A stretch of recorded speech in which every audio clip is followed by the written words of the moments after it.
Uttarakhand express देख रहे हैं आप। आपके साथ मैं हूं कंचन डोगरा नेगी और बुलेटिन में हम सबसे पहले बात करेंगे कोरोना की अपडेट की। आज की कोरोना की अपडेट आप तक पहुंचा देते हैं सबसे पहले, जिसमें कोरोना के 374 नए मामले आज सामने आए।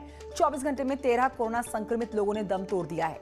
प्रदेश में कोरोना के 5400 से ज्यादा एक्टिव केसेस हैं। आज देहरादून में 152 सबसे ज्यादा केसेस आए सामने। नैनीताल में से 53 और हरिद्वार में से 42 कोरोना के नए मामले आज सामने आए।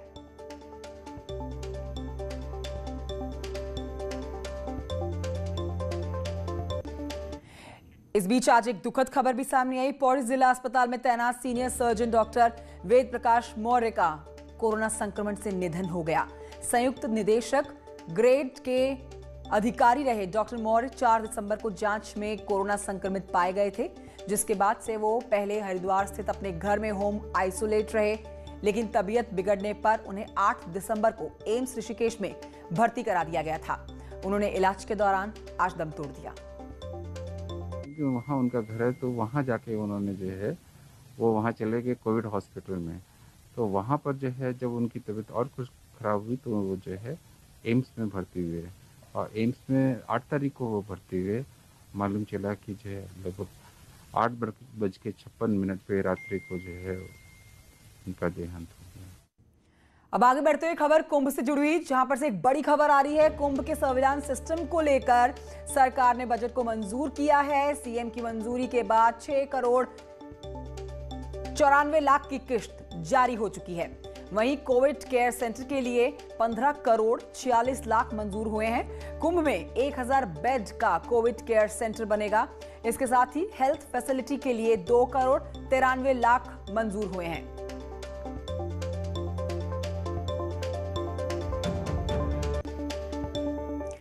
तो कुंभ की तैयारी पूरे शबाब पर है और अखाड़ों के संत चाहते हैं कि कुंभ की तैयारी 2010 की तर्ज पर ही की जाए। हालांकि सरकार का कहना है कि कोशिश होगी कि कुंभ और बेहतर तरीके से 2021 का हो।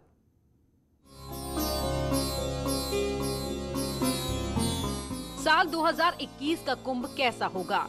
कोरोना के खतरे के बीच अखाड़ों के कैंप से लेकर स्नान की क्या व्यवस्था होगी, इसका फैसला फरवरी में होगा।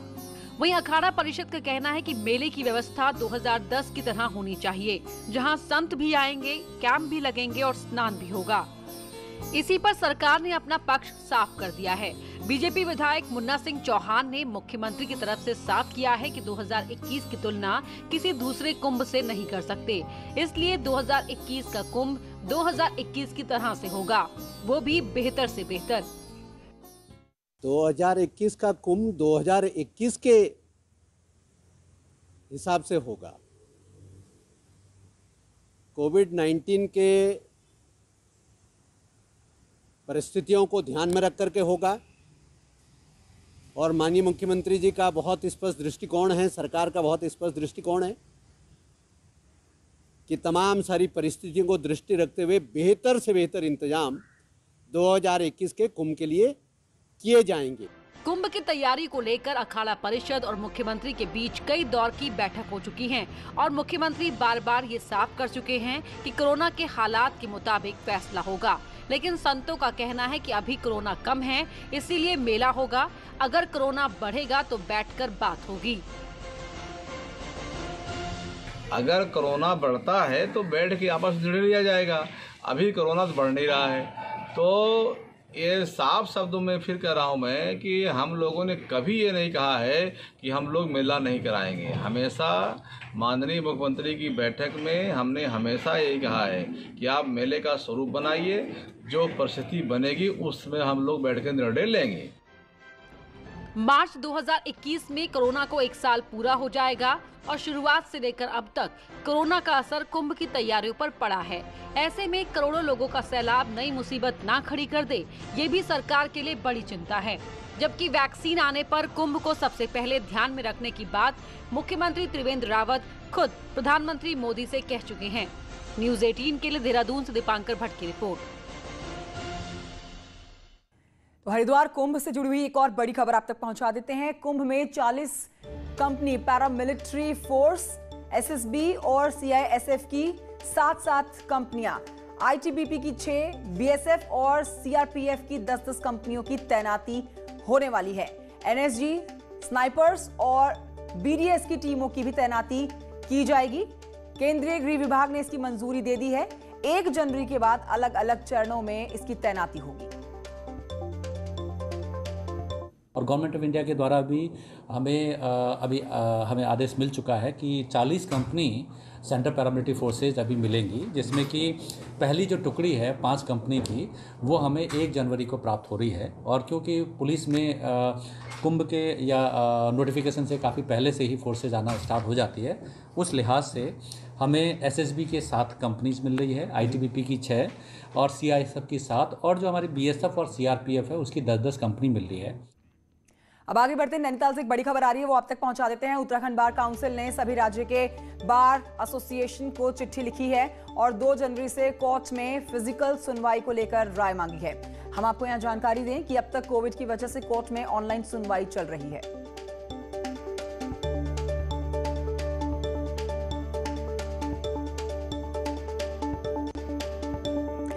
अगली खबर रामनगर से है, जहां पर वन मंत्री हरक सिंह रावत ने गर्जिया जोन के लिए बने नए गेट का लोकार्पण किया है।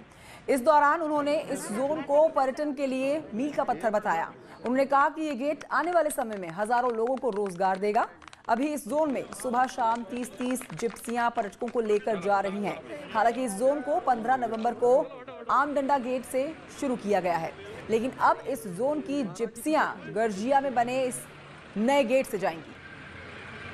रामनगर में क्योंकि ढेकाला में सब लोग नहीं जा पा रहे हैं, जो झरना गेट है, दूसरे गेट हैं, सब लोग नहीं जा पा रहे हैं, इसलिए ये नया गेट खुलेगा तो इससे निश्चित रूप से और बहुत अच्छा वाइल्ड लाइफ और बहुत अच्छा इससे टूरिज्म को ये फायदा होगा।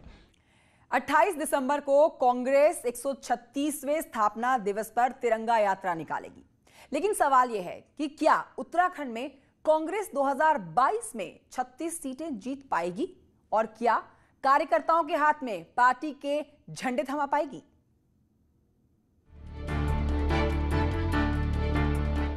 एक 135 साल के इतिहास में कांग्रेस की इससे खराब हालत देश में शायद ही हो।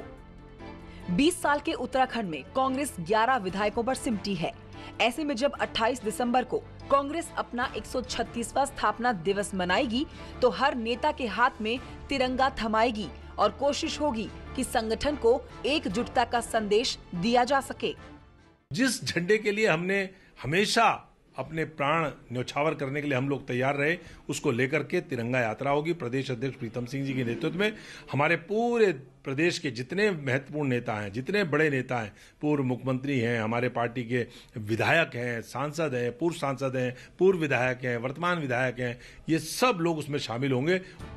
उत्तराखंड में सरकार बनाने के लिए बहुमत का आंकड़ा 36 है और इस आंकड़े को छूने के लिए कांग्रेस को तिरंगे के साथ कार्यकर्ता के हाथ में पार्टी का झंडा थमाना होगा ताकि 11 विधायकों वाली कांग्रेस बहुमत तक पहुंच सके। झंडा तो सब थामे ही हुए हैं, झंडा सदन से लेकर और सदन के बाहर तक। झंडा कोई अलग से थाम के थोड़ी निकलेंगे या कहीं उसका हाथ का पंजा अपने कपड़ों पे लगाकर नहीं दिखाते घूमेंगे। कांग्रेस भले ही अपना 136वां स्थापना दिवस मनाने की तैयारी कर रही हो, लेकिन उत्तराखंड में 36 के जादुई आंकड़े को छूने के लिए पार्टी को और कड़ी मेहनत करनी होगी और कार्यकर्ताओं को तिरंगे के साथ पार्टी के झंडे को थमाना होगा। दीपांकर भट्ट, न्यूज़ 18, देहरादून। इस वक्त एक खबर आ रही है बाजपुर से, जहां पर 1000 से ज्यादा अज्ञात लोगों पर मुकदमे दर्ज हो गए हैं। आपको हमने कल की तस्वीरें दिखाई थी, जहां पर सरकारी काम में बाधा डालने और मारपीट की धाराओं में ये मुकदमे दर्ज हुए हैं। और आप ये तस्वीरें देख रहे हैं, ये कल की तस्वीरें देख रहे हैं। इसमें पुलिस की बैरिकेडिंग को किस तरह से किसानों ने ट्रैक्टर से तोड़ दिया था। शुक्रवार यानी कि कल की तस्वीरें, बाजपुर में पुलिस और किसानों के बीच में झड़प भी हुई थी। किसान बैरिकेडिंग तोड़कर दिल्ली की ओर कूच कर गए हैं।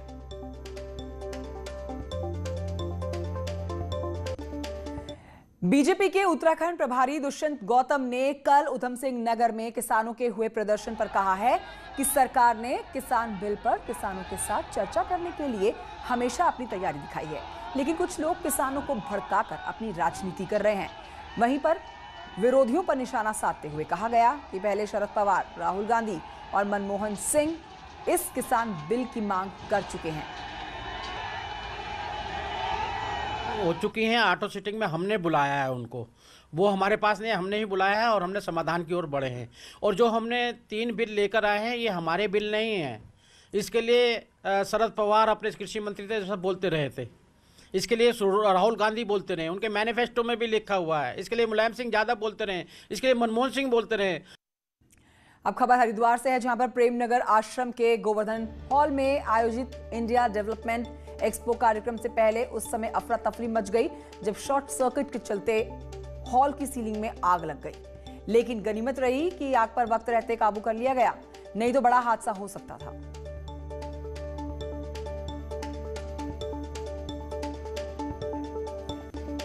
और आइए अब आपके फायदे से जुड़ी हुई खबर आप तक पहुंचाते हैं। आज डिजिटल तरीके से ठगी के मामलों में इजाफा हो रहा है। ऐसे में आपको सतर्क रहने की जरूरत है। आजकल इनकम टैक्स को लेकर लगातार लोगों को मैसेजेस आ रहे हैं, कई तरीके से फायदे की बात कही जा रही है, लेकिन ये आपको नहीं बल्कि आपके लिए नुकसानदेह साबित हो सकते हैं, क्योंकि साइबर ठगी की आपके मोबाइल पर नजर है। जैसे ही आप लिंक पर क्लिक करते हैं, आपका डेटा साइबर ठगों के पास पहुंच जाता है। वो आपके बैंक अकाउंट को खाली कर सकते हैं। ऐसे में मोबाइल पर आने वाले ऐसे लिंक से बचें और सतर्क रहें। पुलिस भी लगातार लोगों को साइबर ठगों से सतर्क रहने की अपील कर रही है। हैकर्स ये भी करते हैं कि जैसे फोटोज भेजते हैं और फोटोज पे आप उस फोटो पे क्लिक करेंगे तो आपकी लोकेशन, आपका फोन हैक, आपका जो भी फोन का डाटा है उनके पास वो चला जाता है। और ये हैकर्स जो है ये डाटाबेस चुराते हैं, मतलब ये कंपनियों का डाटाबेस चुराते हैं कि लोगों के जो इस टाइप के होते हैं, जो बूढ़े लोग होते हैं, उनके ज़्यादातर ये चुराए जाते हैं डाटा। इनकम टैक्स से भी कुछ मैसेज वो देते हैं कि आपको रिफंड आने वाली है, तो ऐसे भी जो है ये प्रलोभन इस टाइप के कि आपको रिफंड मिलने वाला है, उस प्रलोभन पे भी जो है आप उस पे शिकार न हो और जो है ये साइबर ठगों से सावधान रहे। पुलिस मुख्यालय में हरिद्वार में रेप की वारदात, हत्या के मामले को अंजाम देने के बाद समीक्षा बैठक हुई है। इस दौरान पुलिस ने अपनी तमाम खोजबीन और जांच के बाद ये मान लिया कि राजीव अब उत्तराखंड से बाहर आ चुका है। बाहर भागा हुआ है ये शख्स और पुलिस को अब शक है कि राजीव अपने फैजाबाद में रहने वाले रिश्तेदार के यहाँ पर छुपा हो सकता है। ऐसे में पुलिस मुख्यालय के स्तर पर इस मामले में जांच को लेकर निगरानी अब की जा रही है। तो वहीं पुलिस की कई टीमें अब उत्तर प्रदेश के कई अलग अलग इलाकों में दबिश के लिए भेजी गई है। बढ़ते हैं आगे, अगली खबर रुड़की से है, जहां पर मंगलोर कोतवाली के लिबरहेड़ी शुगर मिल में गन्ना वजन कराने आए लिबरहेड़ी और थितकी गांव के किसानों के बीच में विवाद हो जाता है। इस विवाद में फायरिंग तक हो जाती है। हालांकि गोली किसी को लगी नहीं है, लेकिन गोली चलने के बाद हड़कंप जरूर मच गया, जिसके बाद यहां पर मिल में पहुंची हुई पुलिस ने दोनों पक्षों को शांत कराया और एक युवक को हिरासत में भी ले लिया, जिसके पास से एक बंदूक और 4 कारतूस बरामद कर लिए गए हैं। आरोपियों की तलाश अब भी जारी है। मंचों से इन्होंने फायरिंग शुरू कर दी, तो यहाँ पर करीब 4-5 राउंड फायर हुए हैं और उसके बाद एक आदमी को पकड़ भी लिया। पुलिस मौके पर पहुँच गई थी, पुलिस ने एक को पकड़ लिया। वहीं तमंचे के 4 जिंदा कारतूस उसके पास अभी हैं, तो और बाकी लोगों के नाम पता मालूम किए जा रहे हैं। मुकदमा कायम करके उनके विरुद्ध कार्रवाई की जा रही है। रुड़की पुलिस को एक बड़ी कामयाबी हाथ लगी है, जिसमें आपको बताएं कि पुलिस ने 5000 के इनामी बदमाश सतपाल को गिरफ्तार किया है। बदमाश पर उत्तराखंड और यूपी समेत कई राज्यों में 23 मुकदमे दर्ज हैं। पुलिस ने बदमाश को मुरादाबाद से गिरफ्तार किया है। अब उसे मुरादाबाद से रिमांड पर रुड़की लाने की तैयारी हो रही है। बदमाश ने रुड़की में भी लूट की घटना को अंजाम दिया था। रुद्रप्रयाग, चमोली और श्रीनगर गढ़वाल में अब कई चोरी की घटनाओं को अंजाम देने के बाद इस गिरोह को पुलिस ने धर दबोचा है। इस गिरोह का पुलिस ने पर्दाफाश कर दिया है। खबरें छनकर आई है सामने। ये गैंग कश्मीर का है और उत्तराखंड के कई जिलों में चोरी की वारदातों को अंजाम दे चुका है। वेलकम बैक, आप देख रहे हैं उत्तराखंड एक्सप्रेस। अब खबर देहरादून से, जहां पर रात के अंधेरे में होने वाले अपराध पर लगाम लगाने के लिए पुलिस भी सतर्क है और लगातार गश्त कर रही है। ड्यूटी पर लगे पुलिस वालों पर नजर रखने के लिए भी एक टीम बनाई गई है, जिसमें सभी सीओ अपने इलाकों में गश्त करेंगे और जायजा लेंगे। साथ ही लापरवाही बरतने वालों पर कार्रवाई भी होगी।